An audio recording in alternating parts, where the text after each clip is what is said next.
The Dji Mini 5 Pro is finally here, and I've spent the past week putting it to the test. From an accidental crash test to getting caught out by a wave at sea, it has been through it all. Towards the end, I'll give an honest opinion on whether this is a necessary upgrade or not, as well as giving you some tips and tricks on how to get the most out of this drone. But before I get into it, let's see what it can do.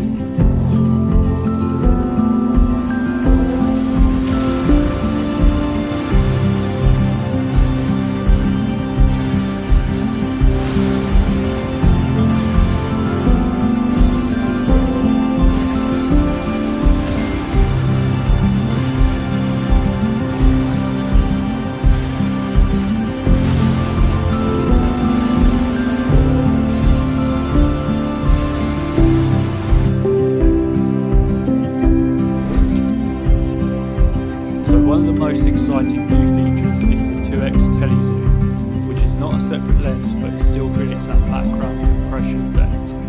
I personally have mixed results when using this, as some shots looked incredible while others felt like they were lacking in clarity and detail. When it comes to the zoom feature, I'm not fully sold, and I'll remain to use my Air 3S or Mavic 4 Pro for any shoots that require that extra perspective. Now let's talk about the 1-inch sensor, which in short is phenomenal.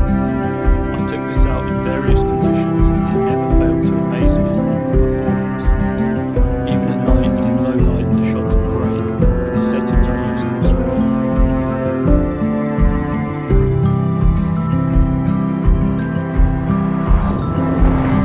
The rain has come down back. Across the 3 days of shooting, I had no choice but to fly in some very harsh weather, which proved to be a good test for the drone. In the video I posted on launch day, we actually got caught in a storm which started off as light rain.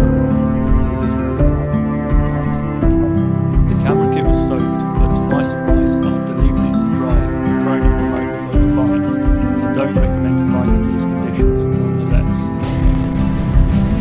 Now, wind resistance is one of the main reasons I use the Air 3S or the Mavic 4 Pro, so testing this was a must. So, the goal here is to just see if the drone will survive. I chose the harshest day of the week to go out to the seafront and test it. Throughout it remained stable despite having some issues with the camera and facing into the wind. Okay, so end of the test and it survived miraculously. So one morning I went out at sunrise and the sky looked insane, with the waves crashing, making for some of the best shots I've ever captured. However, I didn't anticipate the height of the waves and one actually hit the camera. Somehow it survived, but this brings me on to one of the biggest tips when it comes to creating content. The internal storage on this drone is 42 GB, which may be enough for a day of shooting. However, we all know that flying drones